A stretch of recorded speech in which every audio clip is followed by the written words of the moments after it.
With Love, Little Red Hen by Alma, Flor, and illustrated by Tryon.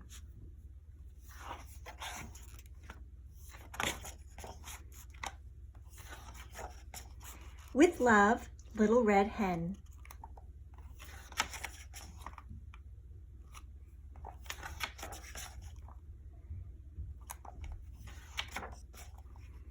Avenue of the Elms, Happy Valley, May 21.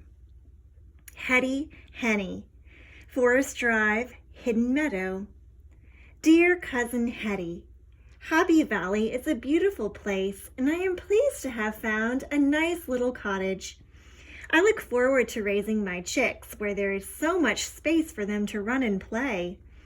I must confess, though, that I'm a little bit disappointed by our neighbors, Mr. Dog, Mr. Goose, and Mr. Cat. They are not very neighborly.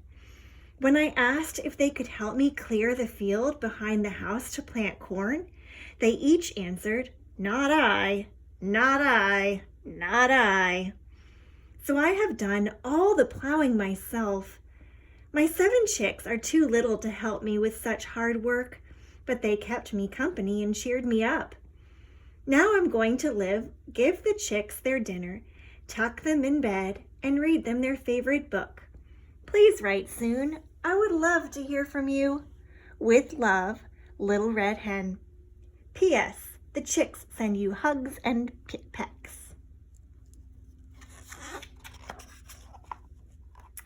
Cardinal Cottage, Goldilocks, McGregor's Farm, Veggie Lane.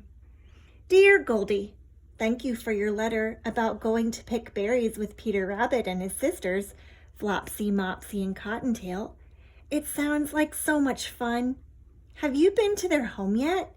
I would love to see Rabbit's burrow.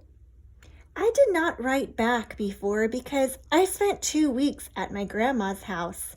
I had a wonderful time. When we took walks, we made sure to stay on Royal Road. As you know, those awful wolves we encountered never came out to the main road. During one of our walks, we saw that there is a new family living on Avenue of the Elms, a very busy hen with a bunch of her little chicks.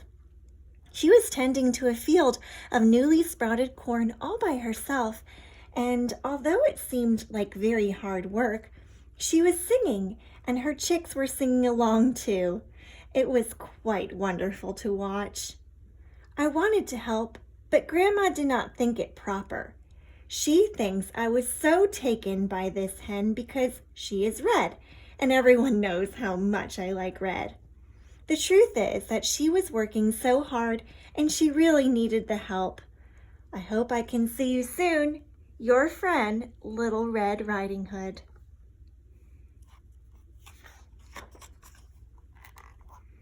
Forest Drive, Hidden Meadow, May 30. Mrs. Red Hen, Avenue of the Elms, Happy Valley. Dear Cousin, how wonderful to hear you have moved to Happy Valley at last. It is indeed a beautiful place to raise your young chicks. But I warn you not to let them go into the forest alone. Although I have never seen any, there is word around that there are some nasty creatures in the woods. Your planting corn sounds exhausting, and you are wise to ask your neighbors to help. Maybe now that you have done the plowing and sowing, they will help out with the weeding and the other work a hardy, plentiful crop demands. Wouldn't that be nice? Personally, I keep very busy. I have recently painted my house all white. It looks so clean, it shines. I am now making new curtains and embroidering a tablecloth and napkins. It seems I am always with a sewing needle in my hand and scissors, thread, and thimble in my pocket. Let me hear how your corn works out, and let's get together soon. Your loving cousin, Hetty Hen. McGregor's Farm, Veggie Lane, June 3. Little Red Riding Hood, Cardinal Cottage, Riding Lane. Dear Little Red Riding Hood, how do you always manage to see such unusual things? A red hen and her chicks singing while plowing a field. I would like to see that. And I can assure you my father does not sing while he plows. He actually gets rather cross. I have not yet been to Rabbit's burrow, but guess what? Mrs. Rabbit wants to invite us all to a picnic. She says she will never be able to thank Mother Bear enough for saving her son Peter from those wolves last spring. But that a picnic would be a nice gesture, so one of your wishes will soon come true. I have been thinking about that hen you saw. Why not be good neighbors and give her a hand? The days are pretty long now that it's getting toward summer, and I can get away after watering the lettuce. The hen is not planting carrots, so we won't have to worry about Peter getting distracted. The 3 pigs certainly should be strong enough. Shall I ask them? What about starting next Wednesday? Your friend, Goldilocks. P.S. Let's make this a surprise. What time does the hen go inside to put those chicks to bed? Majestic Tower, Hidden Lane, Wooden Heights, June 15. Mr. Wolfy Lupus, Wolf Lane, Oakshire. Dear Wolfy, great news! Having finally recuperated from the disastrous attack of that angry Mother Bear, I reinitiated last week my surveillance of the woods. I have discovered that a new innocent morsel has just moved to the neighborhood. Do not worry, our decision to keep away from pigs and rabbits stands firm. The new neighbor is an appetizing hen, not to mention her brood of chicks. That poor creature has just finished planting a cornfield. We will wait until later in the summer when the corn is ripe and she and her chicks have grown up plump. Then we can feast on chicken and corn. I tried to enlist the help of some of her neighbors to notify me when the corn is just ready to pick. I did not get far with a silly dog and a simple goose who seemed so startled by my presence they could not utter a word. But I finally got through to one of her neighbors, a cat named Lazy Feline. I used to know in my smuggling days. He has promised to spy on her and let me know when the time is right. We can make more specific plans then. Keep well, Ferocious. Wolf Lane, Oakshire, June 19th. Mr. Ferocious, Majestic Tower, Hidden Lane, Wooden Heights. Dear Cousin Fur, luck does seem to be finally coming our way. Yes, after our bungled confrontation last spring, we can say goodbye forever to rabbits and pigs, and their impertinent friends the bears. As I passed that rabbit's house last Sunday, I saw them all enjoying a picnic. You should have seen how the mother bear was watching over them all, as if I would have bothered with any of them. Now that you mention our seeking better prey, I remember a freshly painted white cottage on Forest Drive that I had not noticed before. It, too, is occupied by a hen who seems busy, working around her house. I, for one, wouldn't want so much work to wear her down or make her tough. I will catch her at the first opportunity. Of course, I'll let you know so you can share in the feast. Until then, Wolfy. Forest Drive, Hidden Meadow, June 26th. Miss Red Hen, Avenue of the Elms, Happy Valley. Dearest Cousin Red. Oh my, how lucky I am.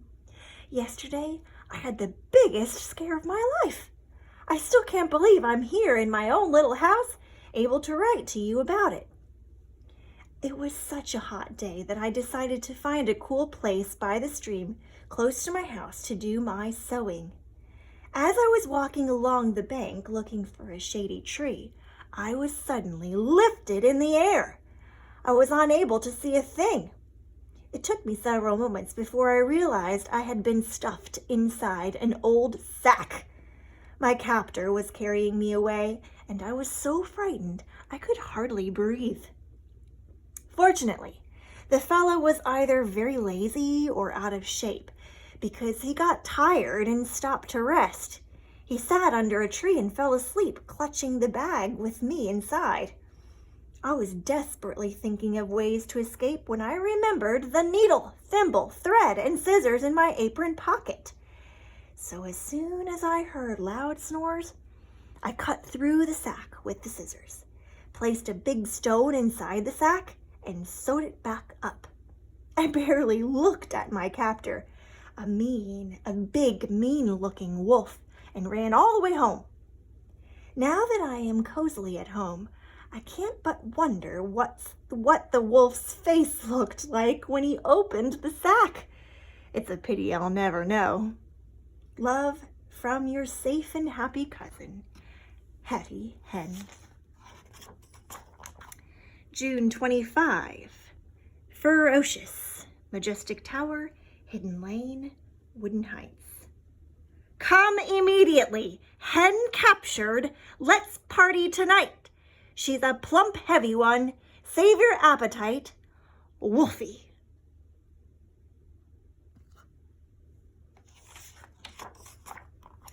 Cardinal Cottage, Riding Lane, July 15.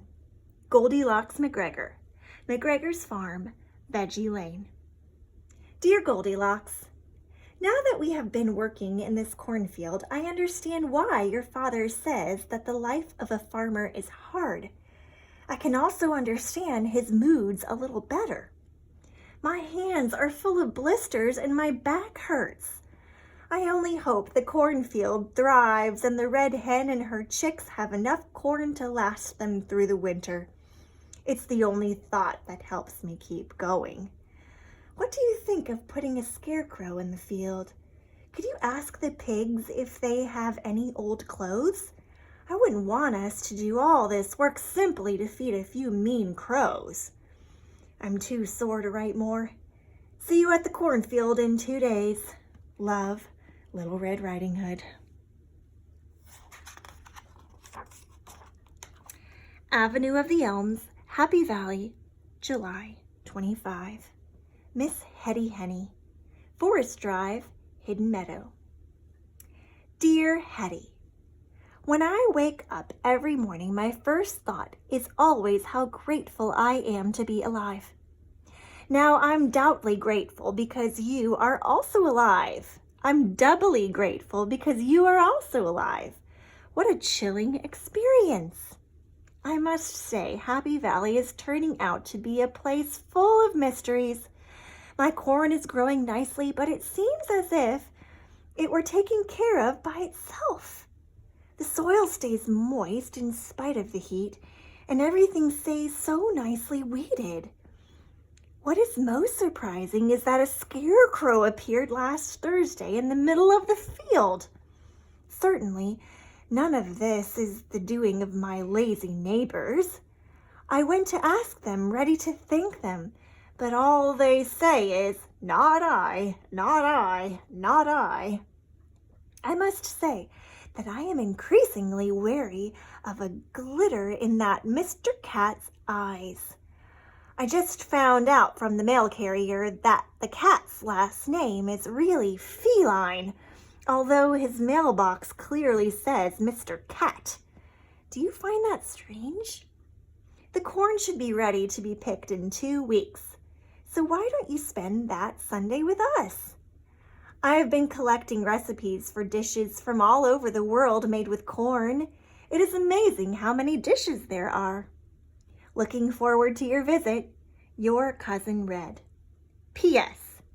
I'm thinking of leaving an invitation to join us pinned to the scarecrow's coat for whoever put it there. What do you think? Majestic Tower, Hidden Lane, Wooden Heights, August 19. Mr. Wolfy Lupus, Wolf Lane, Oakshire. Dear Wolfy, I am sending this brief note via a swift courier. Even after your visit to the doctor, traveling may still be difficult for you, but we must hurry if our plans are to succeed. That good-for-nothing feline has failed me. He fell asleep on the job.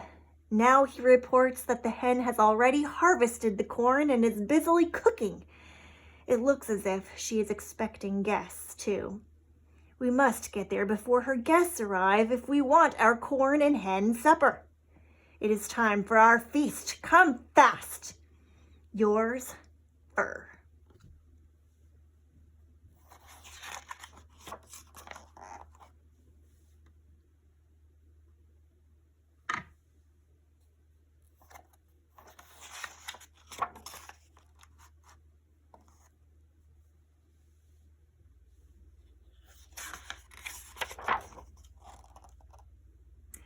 Rabbit's Burrow, Hollow Oak, August 22. Goldilocks McGregor, McGregor's Farm, Veggie Lane. Dear Goldilocks, I'm not very fond of writing letters, but I wanted to write this one. I want to say what a great idea it was for us to help Miss Red Hen. As you know, I love to eat vegetables, but it is even more fun to eat something I helped grow. It was wonderful to get together with so many old and new friends. How relaxing and peaceful it was in spite of the commotion off in the woods near Mr. Cat's house. It is especially nice to know Miss Red Hen will have all that corn for her and her chicks for the winter. One feels much better during the winter when the pantry is full. My mother is already beginning to can things for the winter. She makes wonderful marmalades and jams. Would you like to go pick some blackberries? Your friend, Peter Rabbit. P.S. Thanks to Little Red Hen for telling you about Miss Red. I like Little Red Riding Hood more each day. Here's a directory. Everyone's address. The end.